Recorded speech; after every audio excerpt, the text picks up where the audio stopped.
What's up everybody, trueeevil here, and today we are going to be testing Fuqiu out in PvE content. This is the first day of her release, so we really need to see, does she help improve DokiDoki clear times, Terrormaton times?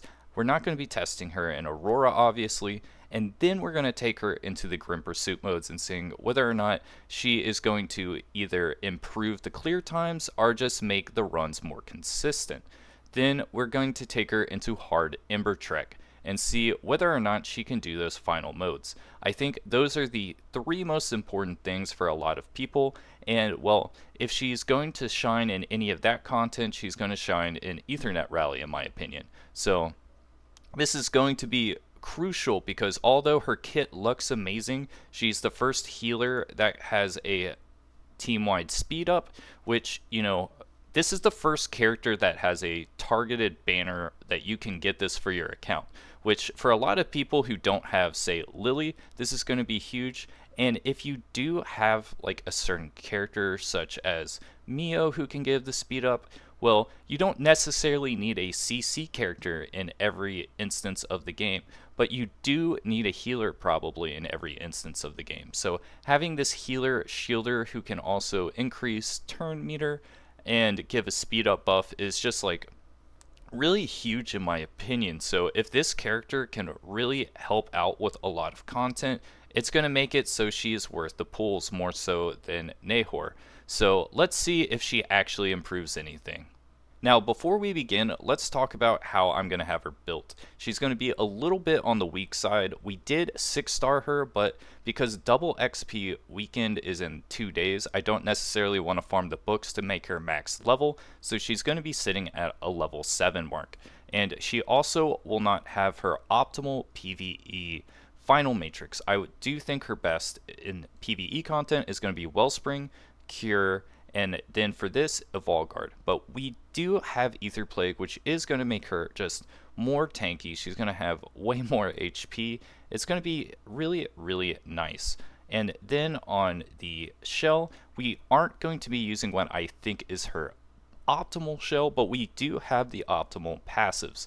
And what I mean by that is we have the Surge, which is HP percent, we have bigger shields, and we have defensive stance. Now for this one, it's either defensive stance or synergy. I like defensive stance because, well, if my shielder is staying solid, able to just keep using the skill 3, I'll probably win the fight, even though it may take out like 5 seconds of the fight if I had synergy instead. I'm totally fine having defensive stance. Now, the reason I don't think this is the optimal shell is because it boosts turn meter, and you kind of want her to be slow so she stays in her passive a little bit longer. So in that regard, I do think in PvE content, her best shell is actually Fortissimo, because it means that she can get the Wellspring, Cure, Evolguard, and not have any turn meter increase from things like, say, Jackal Guard or Gigabyte. I think that's really important. Now, I don't think Supernova is good on her, so it's nice that Fortissimo actually has something you can sort of apply to her, but yeah, that's how we're going to have her built. We're going to have her no lattices, level 7, and almost optimal build. So let's get in on those thresholds. So the first thing I want to test is DokiDoki Inferno. Can Fuqiu improve the times if I use her instead of Valerian? Now what we're going to be doing is we're going to be doing a couple of test runs with our control group, which is just the team that we know can 100% clear DokiDoki Inferno at every time. We're going to really get an average of the times with 3, and then we're going to do 3 Fuqiu runs. Now, I'm not going to show every single run, but I will show the average at the end. So I'll show the beginning of each fight and then the end of the fight, and then we'll calculate the time, and then we'll go to the Fuqiu fight. So let's go on ahead to the end of the fight. So we're end of the first run. Let's see what the time is going to be. Hopefully it's around 3 minutes. And we're at 2 minutes and 40 seconds on the first run. We're going to do one more run just to see what the average is. It's going to be probably between 2 minutes and 30 seconds and 3 minutes though. So let's see how the difference is. As you can see on the second run, it was much longer, and that is because, well, What makes DokiDoki take a little bit of a time is, well, if the clock on the amount of time you have to attack them before they have that defense again that you need to CC, unfortunately you can't CC them in between it. And what I mean by that, if the timer's 3 and they're at 1, you use Kazuyo's skill 3, it doesn't go back to 3, it just stays at 1. And honestly, that was the only thing I wish would kind of change, because what it does is on autoplay, right? If, say, there's only one click left on the big minion at the very end, Kazuyo does the skill 3, and like the minion goes immediately after, and then it's just that awkward time of having to wait for Kazuyo's ult or her skill 1 to proc. So a little bit awkward on that.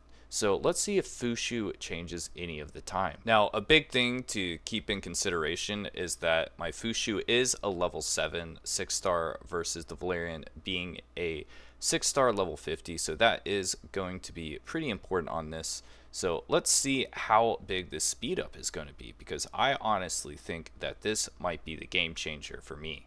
Having that speed up plus DokiDoki in this battle is just going to make it so this is going to be really, really quick. So let's just see how it goes. Let's watch the entire battle, because this is the first time we're really seeing Fuqiu in action.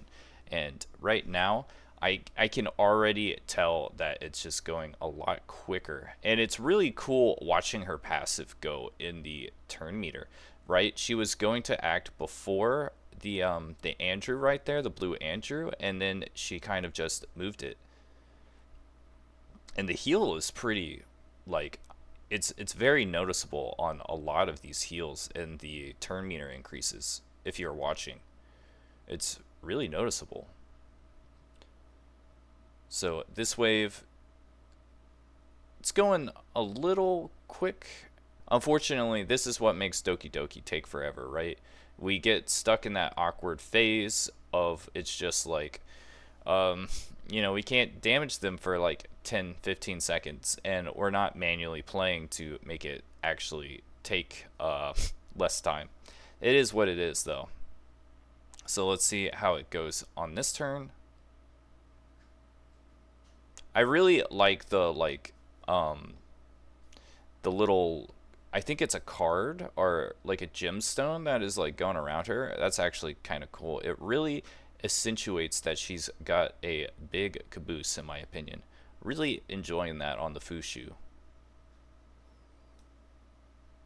Now, the heal is very noticeable, and the turn meter increase is also noticeable, but I would say the shields on Valerian are way more consistent, I would say, just because, well, it's refreshing every turn. And in a battle like this, that's pretty important, because you want them to not hurt your HP. As you can see here on this, the red bar means I can't heal my HP back, and it's pretty noticeable that I have much less HP that I can use after this fight. So we're going to see how much of a time difference this is going to be. Even though we are losing red, I do think this is much faster. I really do think that we're going to shave some time off here, especially with that second time. 3 minutes and 50 seconds is pretty bad.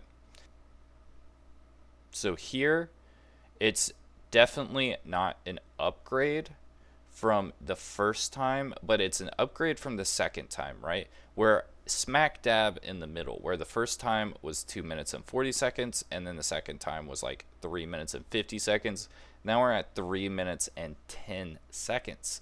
So let's do one more run to see if it's going to help.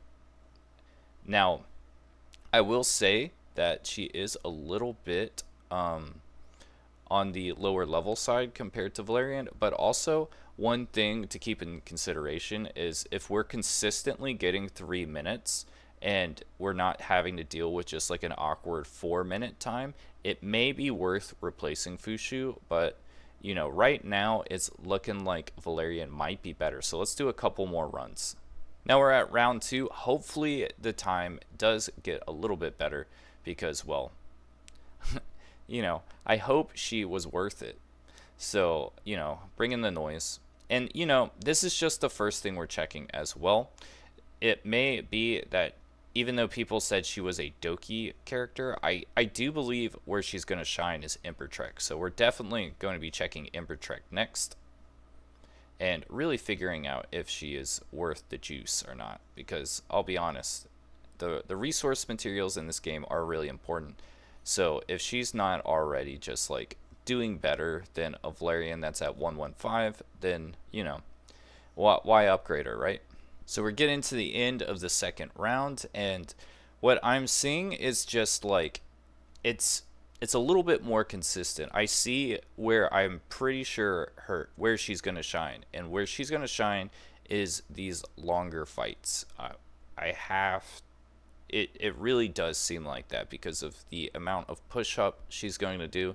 It's just going to make it so if there's anything in the game that you take like 10 to 15 minutes on, it's going to probably cut that down significantly. So let's see where we're at. 3 minutes and 10 seconds. So what this is doing actually is it's just making the time consistent.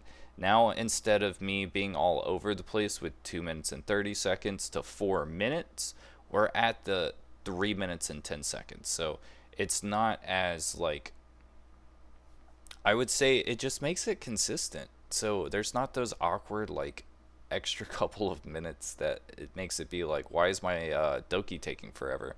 So in that regard, I wouldn't say this is like a 100% upgrade, but it does make it a little bit more consistent, and it would be nice to see how big of a difference her at level 50 is going to make it on her HP pool. So maybe at the end of the video we come back and see what it's like at that stage, but for now we're going to keep it as is. I do think if we pump her up with some levels, it's going to change this, right? Because, well, she has her skill 2 scale off max HP, so she's going to do way more damage the more HP she has, and those 40 plus levels are going to make a really big difference on that. So we really need to take that into consideration. I do think if we pump the levels in her, it's going to be a 3-minute time. So I would say this is actually, you know, it's not that big of an upgrade, but I will say being able to just do 3-minute times versus anywhere between 2 minutes and 30 seconds and 4 minutes is going to be a big difference in my opinion. So I would say this is a slight upgrade, but not worth the pulls. Let's try some other Inferno modes that could use Fuqiu in it. Now we're going to test her out in Terrormaton. Now, the one big thing with replacing this with Fuqiu is, well, the one-shot, like right there. That is pretty difficult to replace Valerian, and I don't think we need to do that at all. But if we do have enough HP on the Hell Kid, I do see a world where that could be a possibility. So let's see how everything works out. So we're sort of near the end of the Terrormaton run, and my biggest concern is the possibility of Hell Kid getting one-shotted at the beginning of the fight, which is the whole reason we're using Valerian, right? So I am a little bit worried about that, but what I think we're going to need to do is first off see if it increases the time. We're at 1 minute and 50 seconds. Let's see if Fuqiu increases the time, and also let's do 3 runs, and if Hell Kid gets one-shotted during those runs, then, well, of course Fuqiu is going to be a no-go, and we're going to have to always settle with Valerian because we want 100% win consistency. We don't want to take an L, especially with Inferno Threshold, because Inferno Threshold is the easiest thing in the game, so losing to that will tarnish our reputation of the channel. So let's keep checking. Now let's see how Fuqiu holds up here. He is targeting her, oh boy. So let's see how big of a difference this is going to be. I really hope that this is going to be able to lay the juice down. And of course, well, if this doesn't like help out, of course, we're just going to just take the L, be like Valerian much better. We're going to do 3 runs, see if Hellkid gets one-shotted in any of them. Actually, instead of 3 runs, we'll find the time where he targets Hellkid in that first attack and see if Hellkid can take it. And that might be how you sort of pick if Fuqiu or Valerian is better in this fight.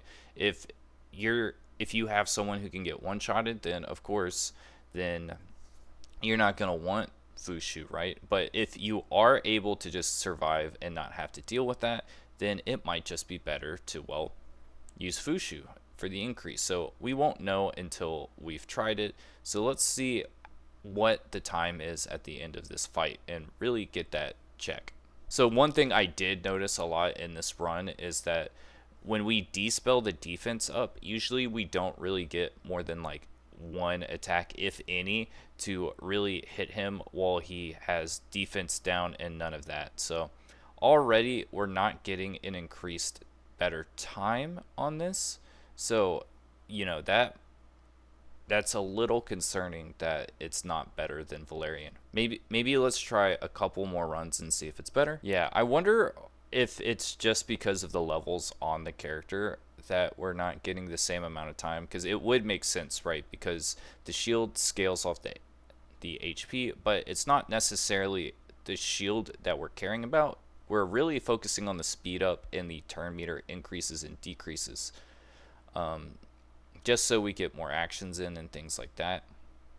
I will say having these giant shields are funny to watch because, well, we're never going to get hurt, but you know, it is alarming that they could make an SSR and it not be an improvement. I don't think that would happen, but we're gonna see here. Hopefully we get our money's worth on the Fuqiu. I think the big thing that is keeping Fuqiu from just being a improvement across the board is that her speed up is only for 2 turns versus 3. I was hoping that the DokiDoki would be able to sort of fix that, but you know, after that initial turn, it is noticeable on that front. So we're at 2 minutes and 20 seconds, which is just, it's not an improvement. So I'm not even going to test if like there's a possibility of a one shot. I'm just going to say it really does feel like Valerian is better in this fight, which kind of doesn't make any sense to me. But yeah, it seems that the random basic buffs you get from Valerian actually are more significant than the speed up. Kind of crazy. So yeah, Terrormaton L. Let's go to Sharon now. Now we're going to see if it's an upgrade on the Sharon fight. Right now, where we're at is, well, in Threshold, DokiDoki is consistent now. It stays at the same time, but the other one has more flexibility where we can get a quicker time possibility, but there's also a way higher chance of having a longer time. And getting that time down, I think once we max upgrade her level, it's going to make it so the run takes about 3 minutes consistently versus anywhere between 2 minutes and 30 seconds and 4 minutes, which is nice. It is going to cut off the variable times, but also it's not that big of an upgrade. So yeah, right now we're going to see the Sharon time though, because this is one that a lot of people were talking about. The problem with the Sharon fight is that, well, for Mia personally, she is able to dispel those dots, and the good thing with Fuqiu is the speed up and the turn meter increase is just going to make this fight way more manageable, in my opinion, in terms of being able to clear before the dots start going crazy. The problem with using Fuqiu in this fight is that the shield will most likely be dispellable, so there is that awkwardness of, like, even though the dieting is going to die in this encounter every time, we do have a 100% win rate on this, even though it always looks like I'm not going to make it, but I always do. So at this point, it's like maybe it'll make it look like this isn't the scariest thing ever. So yeah, we're at 1 minute and 50 seconds on this without it. And, you know, maybe Fuqiu makes it so it doesn't look like I'm going to horribly lose this every time. Because one thing I will point out is, even though it does look like I'm going to fail every time, I never fail, right? And that's a really important thing to really pick up on some things. Like, I remember I play a lot of trading card games, and this one person is just like, oh, I almost got you.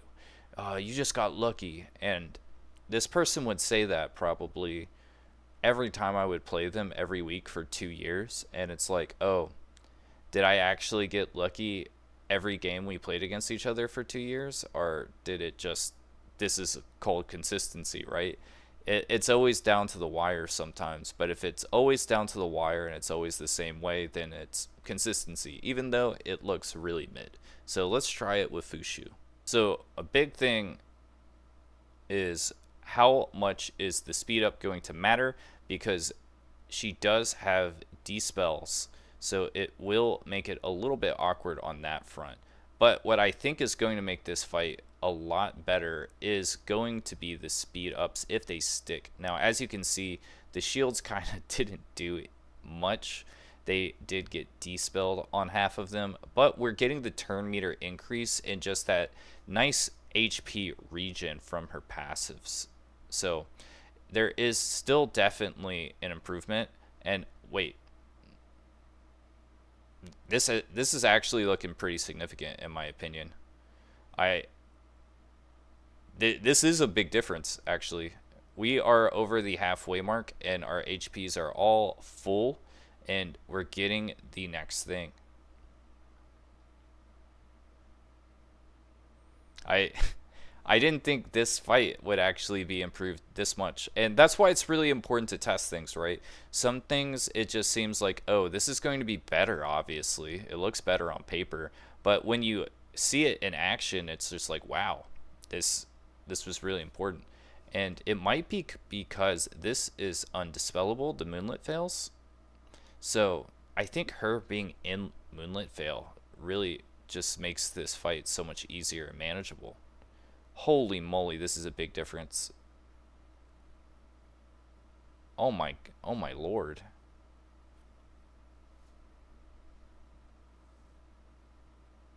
Now, it didn't improve the time that much. It improved it by 10, 15 seconds, but it made it so everyone got through the fight at the end. So this is what is going to be really important, right? Is because we're seeing what's better. I actually think now what is going to make Fuqiu really stand out and the healer slot she's going to excel in is because we saw that turn meter increase make this fight be a night and day difference.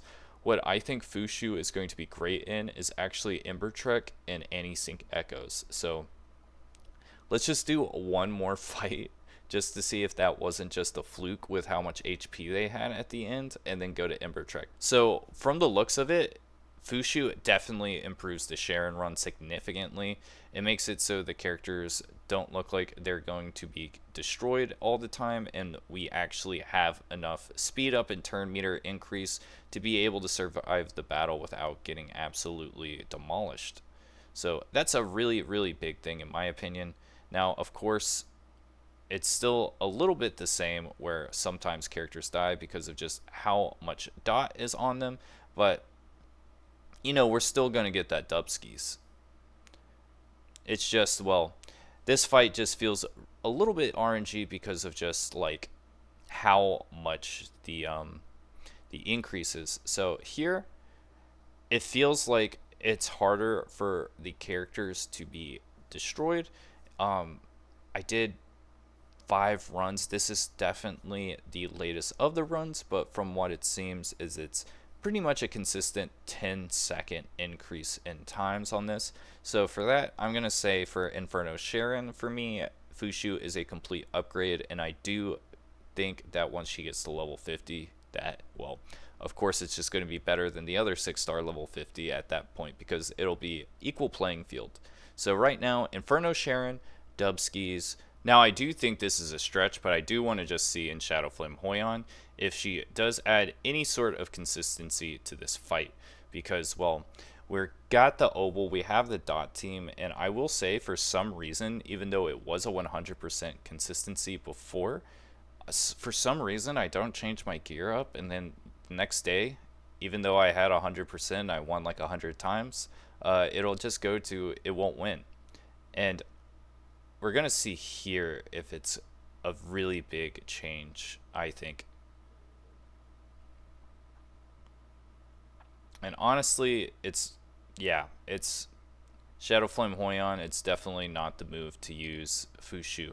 One of the difficult parts of Fuqiu is that she can be CC'd, unlike Valerian, so that means she can, well, get silenced.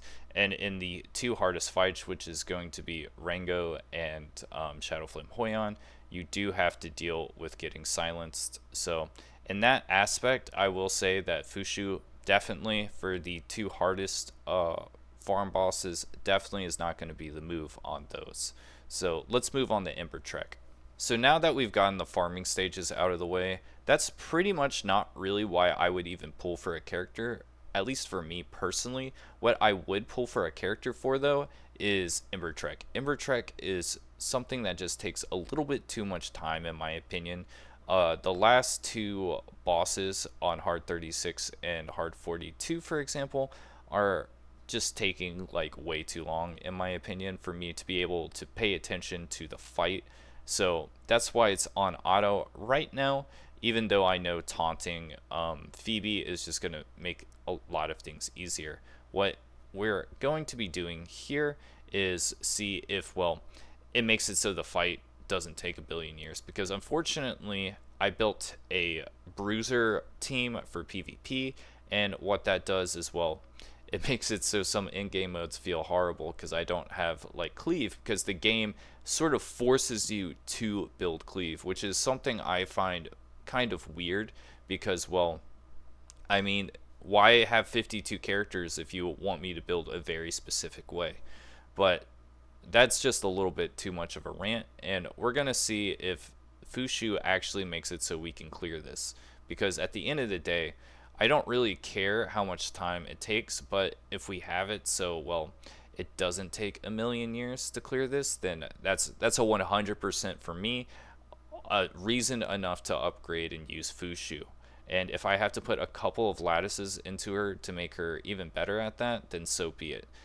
A good thing that they said they don't want to do is they don't really want to power creep in this game, so it's really noticeable right now because all the characters we've had haven't necessarily been a power spike increase. They've just been a toolkit increase. That's why Holden, I think, is the best banner character so far, is because he had such utility in his kit, and there was just multiple ways to build him. So in that regard, I do think going forward, it's not necessarily can this character clear quicker. It's going to be like, which tool do you want for your box? Because that's really how almost all of the content so far has felt in terms of new characters. So let's get this boss down to 1 minion, and then we're going to see from there how much of an improvement Fuqiu is. So we've beaten 3 of the chess pieces, and now we're just down to single targeting the boss. And the biggest thing I'm noticing is the cycling difference between using, say, Ling Luo as my healer versus using Fuqiu. She is sort of like a hybrid between, like, I would say like a healing version of Chiako, except not as potent, and instead of attack up, we get speed up, and the speed up isn't a 100% always guaranteed to be up, as you can see right now. So I am feeling that RGB diff in terms of the speed up compared to, say, like a character like Lily, but I will say that in this fight, this is much better. The turn meter increase is incredibly noticeable, and it's making it, for me personally, previously I would have to manually play this to make sure that Vice gets the taunt in, because there wasn't enough turn meter increase to guarantee the skill 3 plus the taunt. But now we're really seeing the taunt being able to actually do its job, and it's making Vice a lot stronger, and since Vice is so strong in Ember Trek, it's making everything easier. So in that regard, this is definitely a huge improvement for me, and we're going to see if we actually win the fight. So if we don't win the fight, then I'm just going to get really tilted. But from what it seems to be here is that we are pretty much in the clear, and we are big gaming, and you know, I'm going to get my final thoughts to see after we win the fight. So just got some breakfast, and as you can see, it took 30 minutes to beat this, and I did watch it a little bit, and what I did notice was with the speed up, my Vice was actually able to use the skill 3 and the skill 1 in the same rotation without having to worry about manually playing and doing the skill 1. So I do appreciate that I can auto stuff like this now with Vice and get the Vice cheese and not worry about it, but it was because of not just the speed up, it was the turn meter. So I wouldn't say just a character who gives speed up like Mio would be a replacement, and I don't think Mio would be able to replace Fuqiu in this situation. So in that terms, it just gives you another utility slot in Ember Trek, but as you can see, the time is abysmal. So if you have another way to do this, then definitely do it. But for me personally, it seems that Fuqiu, once she's leveled up, is going to make this a lot easier. Now, this is all PvE testing. I will really ingrain that this game is a PvP game, not a PvE, but because of how difficult the PvE is, right? It doesn't make sense to just build a character right now for PvP until everything is at 100% and you're grinding things at a rate where you can play the game and max stamina refresh in a day and it not take an hour. That's the really important thing in a gacha game, is to make sure that you can do your dailies in under an hour if you max stamina refresh, especially in a PvP gacha game like this in E7 and Summoner's War. So in that aspect, I will say I don't think Fuqiu is going to be worth it for a whole lot of people. Personally, as someone who doesn't have a character that can give speed up to everyone, I do see the significance of that, and I do think in like game modes like Cage Rumble, it will be nice to have 3 speed up characters when we do need to have those 15 characters. But other than that, I don't think she is worth it, except, you know, you pull one just to have the copy of her, and it's a little bit disappointing in my opinion. But we need to test her in PvP because that's where I think she's going to shine. So definitely going to be doing that later, but it's just at this point she's not level 50. I'm going to wait until the weekend to do the PvP testing. So this is all PvE, and my final verdict is the speed up is nice, but if you have a Lily, then I don't really see the purpose of her in PvE, because I do think in some of the harder game modes, Ling Luo is just going to outshine her considerably, especially once you have that max skill 1 on Ling Luo and a little bit on her skill 3. Now, I don't recommend maxing her skill 3 right now. I do think eventually you will want to max Ling Luo because she is the best healer in the game, but Fuqiu, just a different utility box that pairs really well with Doki in my opinion. So yeah, don't waste the pulls if you don't want to. But she is a nice waifu.